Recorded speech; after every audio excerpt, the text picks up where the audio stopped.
Olá pessoal, tudo bem com vocês? Aqui é o Marcelo Costa, você está no Teologia Sem Sete Cabeças.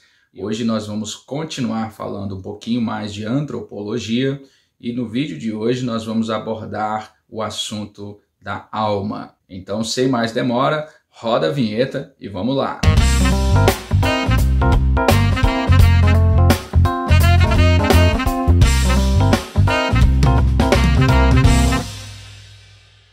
A alma foi um dos assuntos mais intrigantes para a filosofia. Os filósofos, de modo geral, se debruçaram bastante tempo pensando em torno da alma, e na origem do seu pensamento, eles consideraram a alma como o princípio vital do ser humano. E como princípio vital, como o início de tudo, alguns filósofos tentaram definir e achar definições para a alma, como por exemplo, Tales de Mileto, cerca de 625 a 558 a.C., ele considerou a água como princípio vital. Ele via na água o elemento essencial para a vida. Então, para Tales, a alma, Deus e a água estavam intimamente interligados. Para ele, a alma era constituída de alguma forma pela água dentro do corpo do ser humano. Anaximenes de Mileto, cerca de 585 a 528 a.C., considerou como princípio vital para a alma sendo o ar. Para ele, o ar era o princípio primordial de tudo. E ele dizia como a nossa alma, que é ar, nos mantém unidos, assim também o ar e o espírito circundam o mundo inteiro.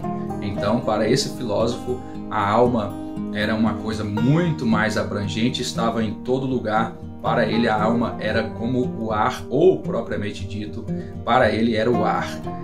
Outro filósofo, Heráclito de Éfeso, 540 a 470 a.C., considerava o fogo como sendo o princípio primordial. Para ele, o fogo exprimia de maneira exemplar as características da mudança contínua, do contraste e da harmonia. De fato, o fogo é continuamente imóvel e é uma vida que vive da morte de um combustível, é contínua transformação deste em cinzas, em fumaça e vapores, então é perene, há uma necessidade, uma saciedade, assim como no corpo do homem. Então, para Heráclito de Éfeso, para esse filósofo, a alma era uma espécie de fogo dentro do corpo humano, um calor dentro do corpo humano. Era essa a ideia inicial de Heráclito de Éfeso para explicar a origem da alma, para explicar o que era a alma dentro do corpo humano. Pois bem, o pensamento filosófico evoluiu um pouco mais e então eles começaram a acrescentar outros valores em torno da alma. E aqui nós podemos citar, por exemplo, Sócrates de Atena, 470 a 399 a.C., e ele começou a definir a alma como a sede da razão e como a sede do agir moral. E ao mesmo tempo ele considerava a alma como o princípio vital do ser humano. Nesse exato instante, a filosofia começou a considerar a alma como um princípio de conhecimento e também como um princípio vital. A alma era para o homem aquilo que dava vida a ele e também era o ser do homem total, era a capacidade intelectual do ser humano. Então, a partir desse momento, a filosofia começou a entender a alma como o princípio de vida, o princípio vital que anima o corpo do homem, e ainda assim a alma era a sede do pensamento, a sede do agir moral. Depois de Sócrates de Atenas, nós temos Platão de Atenas, que foi de 428 a 347 a.C., e ele também definiu a alma como sendo o princípio vital e também o princípio do conhecimento. A grande diferença foi que para Platão o corpo e a alma eram inimigos. Ele definia a alma como algo pré-existente em um outro mundo, em um mundo superior, em um mundo transcendental, e que lá esta alma, que era o homem em si, cometeu algum erro, cometeu algum deslize, e por causa disso ele foi obrigado a possuir ou a entrar em um corpo de matéria. E para Platão, quando o homem, o corpo, morria, ele estava se libertando de uma prisão. Então Platão ensinava um dualismo entre corpo e alma. Depois de Platão, nós temos Aristóteles de Estagira, de 384 a 322 a.C., e ele definia a alma também como princípio vital e como princípio de conhecimento. Mas ele rejeitou essa doutrina de Platão, dizendo que o corpo e a alma eram inimigos. Para ele, era justamente ao contrário. O corpo e a alma tinham uma unidade substancial. Para este filósofo, o corpo e a alma se tornavam um homem inteiro, um homem completo. Então, a partir desse momento, a filosofia começou a entender corpo e alma como sendo uma unidade, como sendo um homem em si. A filosofia de Aristóteles começou a entender o corpo e a alma como um só, e então esta era a totalidade do homem. E para explicar a situação da morte do corpo do homem, Aristóteles desenvolveu o ensino de que a alma, enquanto ela tinha a capacidade da intelectualidade, a capacidade de ser pensante e que não precisava do corpo para isso, então a alma poderia subsistir, a alma poderia sobreviver fora do corpo. E então, a partir desse momento, a filosofia começou a definir o homem como a união do corpo e da alma, e ainda assim a alma como sendo imortal. Bom, até aqui nesse momento, pela filosofia que nós apresentamos aqui, por esses poucos filósofos, a gente está citando alguns exemplos mais primordiais, né? Mas até aqui nós podemos compreender algumas informações de alma que a filosofia apresentou ao longo dos anos. Nós podemos concluir que então a alma é uma parte do homem que possui o seu todo, sendo corpo e alma. A alma é o princípio vital, ela é quem dá vida ao corpo inanimado, mas também é o princípio do conhecimento, é nela que está a sede do pensar e do sentir. Ainda, a alma, enquanto princípio de intelectualidade, ela pode pensar e sentir independente do corpo, e então ela tem a capacidade de sobreviver na separação do corpo no momento em que o homem morre. É o que nós podemos entender da filosofia a respeito da alma até esse momento. Diante de toda essa gama de filosofia que a gente apresentou, a gente pergunta: e o que diz a teologia a respeito da alma?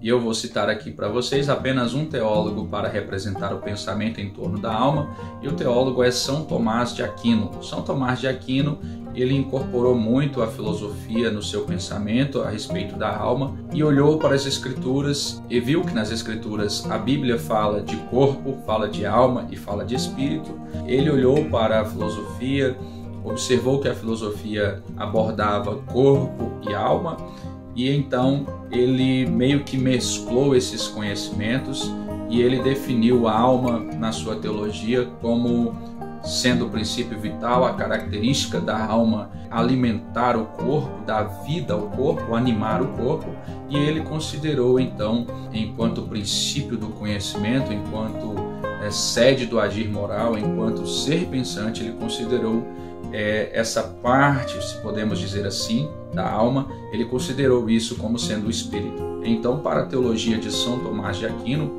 o homem era corpo, o homem era alma, e esta alma era ao mesmo tempo o espírito.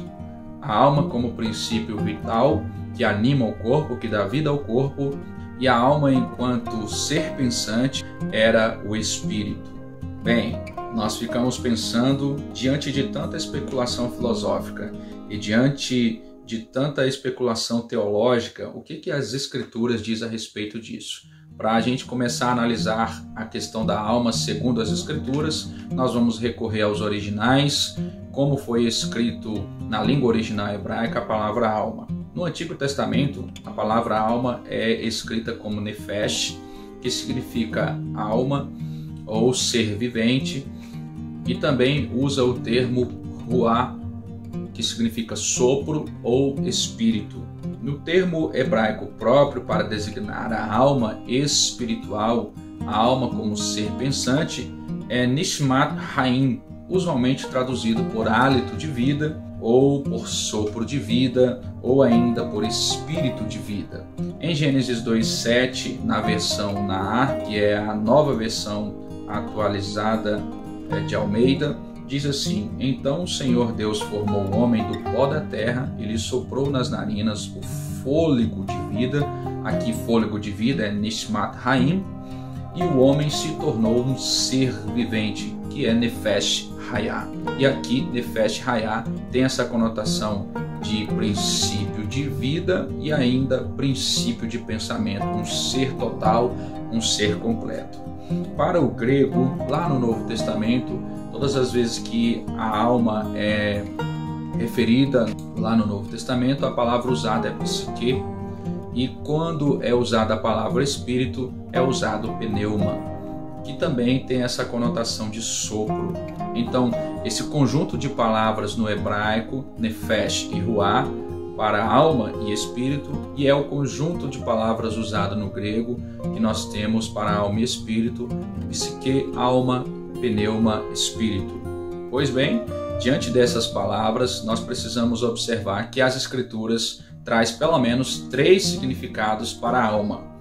Alma, nefesh ou psique, como pessoa no seu todo, como homem total, e aqui nós vamos usar a referência de Levítico 17, verso 10, que diz: e qualquer homem da casa de Israel ou dos estrangeiros que peregrinam entre eles, que comer algum sangue, contra aquela alma porei a minha face e extirparei do seu povo.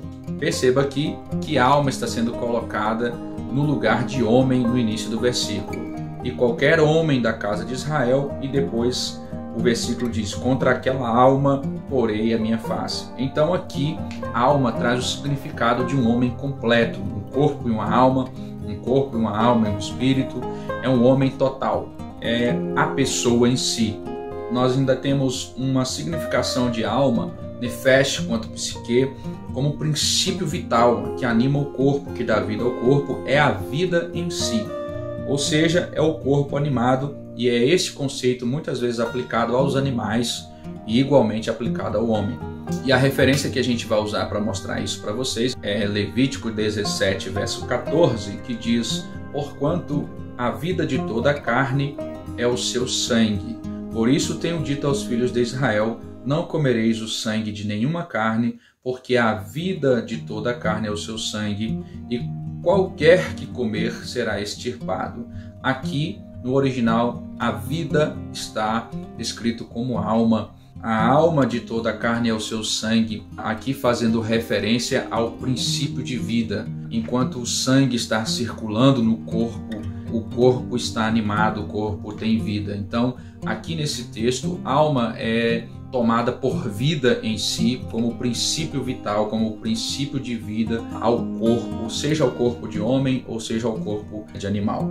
Um terceiro significado para a alma nas Escrituras, nefesh, quanto psique, é a parte espiritual do homem, é a parte interior do homem, é a parte imaterial do homem, e aqui nós vamos usar algumas referências, como Romanos capítulo 7, verso 22, que diz: porque, segundo o homem interior, tenho prazer na lei de Deus. 2 Coríntios capítulo 4 e verso 16 diz assim: por isso não desanimamos, pelo contrário, mesmo que o nosso ser exterior se desgaste, aqui o corpo, a matéria, ser exterior, você pode ver isso, eu expliquei isso no nosso vídeo anterior falando de corpo, e aí o verso continua: o nosso ser interior, referindo-se à alma, referindo-se à parte imaterial do homem, e aqui é a alma, espírito, se renova dia a dia. 1 Pedro 3,4 diz: mas que ela, a mulher, tenha no seu interior uma beleza permanente de um espírito manso e tranquilo, que é de grande valor diante de Deus. Estes textos todos faz menção da alma enquanto parte interior do homem, enquanto parte espiritual, enquanto alma do homem, e esse significado é carregado na palavra nefesh e psique, e também na palavra ruah e pneuma no Novo Testamento.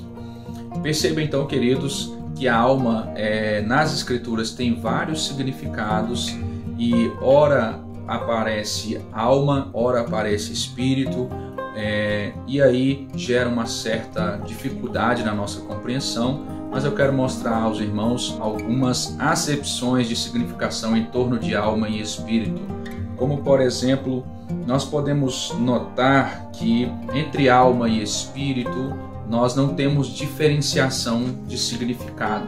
Nós vamos observar que alma e espírito nas Escrituras, elas trazem uma mesma carga de significação, simplesmente significando a parte imaterial do homem, fazendo um contraste entre a parte imaterial e a parte material, entre a parte espiritual e a parte física do homem.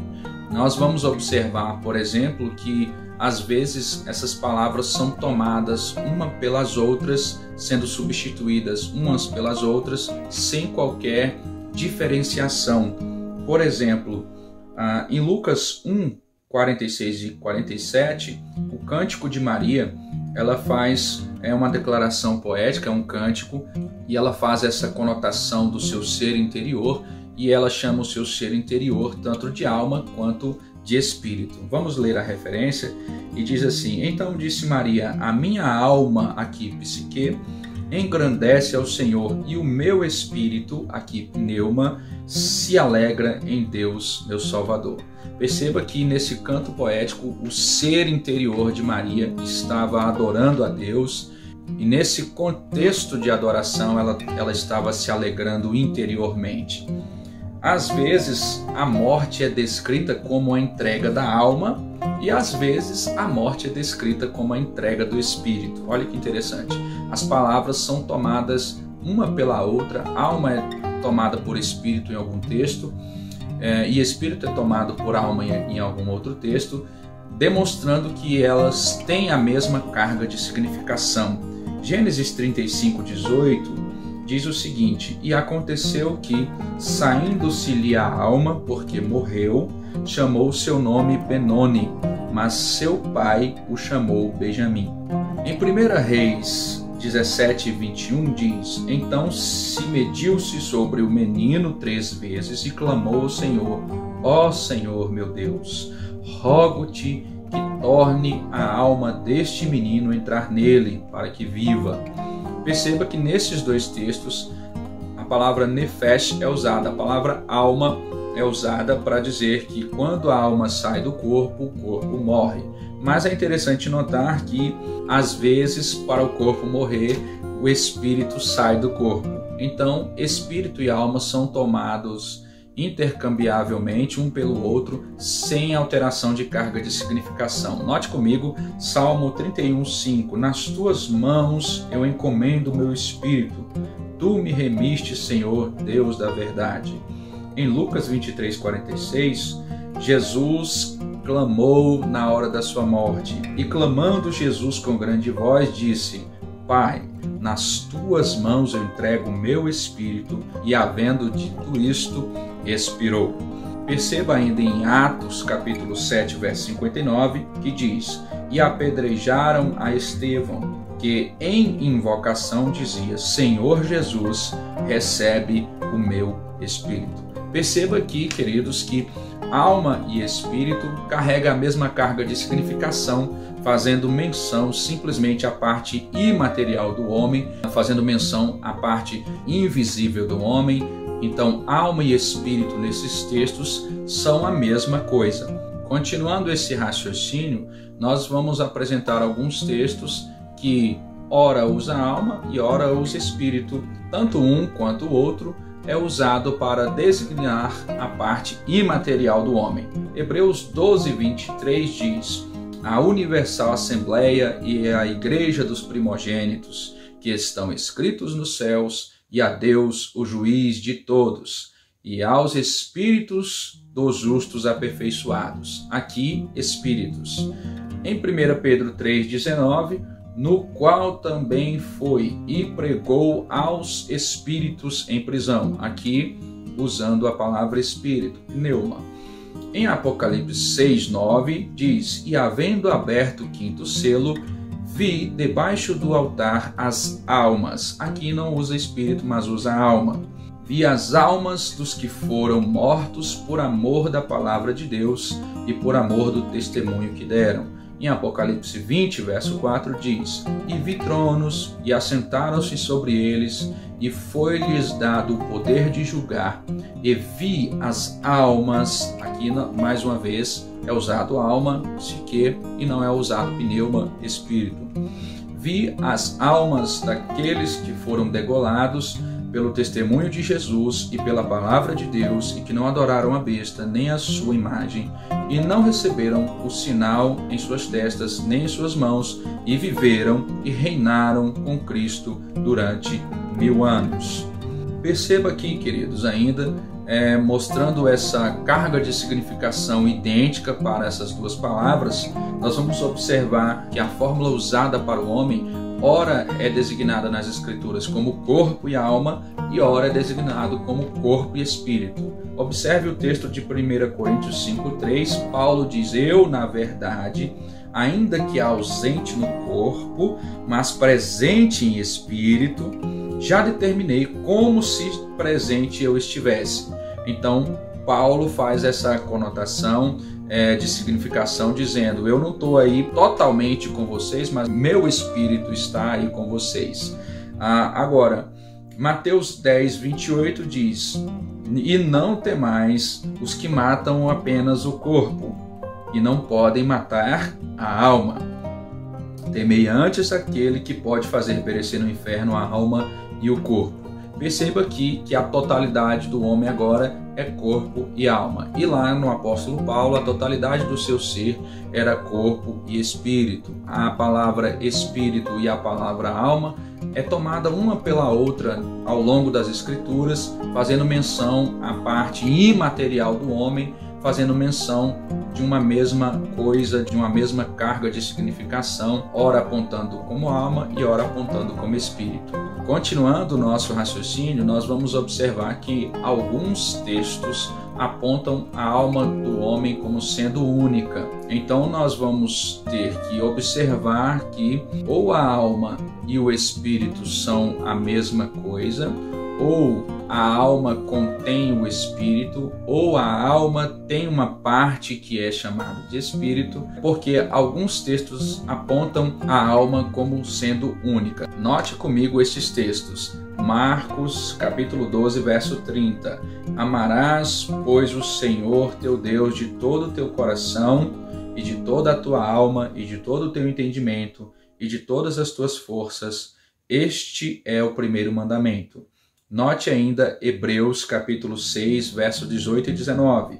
Para que por duas coisas imutáveis, nas quais é impossível que Deus minta, tenhamos a firme consolação, nós os que pomos o nosso refúgio em reter a esperança proposta, a qual temos como âncora da alma, segura e firme, e que penetra até o interior do véu. Note ainda Tiago 1, 21, que diz: Por isso, rejeitando toda a imundícia e superfluidade da malícia, recebei com mansidão a palavra em vós enxertada, a qual pode salvar as vossas almas. Pois bem, diante de tudo que nós vimos até agora, nós podemos concluir o nosso pensamento em torno de alma da seguinte maneira: a alma é o princípio vital, é o princípio de vida, e enquanto princípio de vida, ela é o sopro de Deus que animou o corpo do homem, lá em Gênesis 2, E soprou Deus nas narinas do homem e ele se tornou alma vivente. Então, como princípio vital, como ruá, pneuma, espírito, que dá vida ao corpo inanimado, e enquanto princípio de intelecto, nós podemos entender a alma como ser pensante e como ser vivente, que foi o resultado do sopro de Deus no corpo inanimado lá em Gênesis 2. Então perceba que lá em Gênesis 2, Deus construiu o homem das substâncias da terra, fez o corpo do homem e depois Deus soprou, ruá, o Espírito do Senhor foi soprado naquele corpo e a partir daquele momento ele passou a ser alma, passou a ser um ser completo, vivente, um ser pensante. Então nós concluímos a alma como sendo o princípio de vida, é o princípio que dá vida ao corpo, e também a alma é o todo do homem em conjunto com seu corpo, sendo o ser pensante que ele é, que nós somos. De acordo com o teólogo Louis Berkhof, o homem tem espírito, mas é alma. Portanto, a alma e o espírito são a mesma coisa, visto de ângulos diferentes. Como princípio de vida ao ser inanimado, nós temos o espírito, e como princípio intelectual, o princípio de ser pensante, nós temos a alma do homem na sua capacidade total de pensar e na sua capacidade de agir moralmente. Portanto, nós conceituamos o homem, de acordo com as Escrituras, em duas esferas: a esfera material e a esfera imaterial, a esfera física e a esfera espiritual. Como o apóstolo Paulo apontou nas Escrituras, ele faz apenas essa diferenciação entre ser exterior, como sendo o corpo, e ser interior, como sendo a alma, como sendo o espírito. Se você gostou desse vídeo, deixa seu like, se inscreva em nosso canal, compartilhe com mais alguém, deixa seu comentário aqui para a gente saber se a gente está no caminho certo, ou se você tem alguma dúvida ou algo a acrescentar, será muito importante para nós. E eu sei que esse vídeo vai gerar muitas cabeças pensantes, né? Muitas cabeças vão surgir dentro dessa teologia, mas nós ainda vamos fazer um outro vídeo. No nosso próximo vídeo nós vamos trabalhar com as teorias da constituição do homem, como o homem foi formado, como ele é formado, a sua constituição, se é corpo, se é alma, se é espírito, se é só corpo e espírito, se é só corpo e alma, ou ainda se é uma unidade fundamental completa, se é só o homem todo em si. Existem muitas teorias dentro da teologia para explicar, e a gente vai apresentar algumas delas, e aí você vai ter a capacidade de poder enxergar qual dessas teorias está mais próximas e mais adequadas às Escrituras, e qual dessas você vai poder acatar para você, para a sua vida. Que Deus em Cristo vos abençoe, que Deus abençoe você e a sua família. Muito obrigado por nos assistir até aqui, e até uma próxima.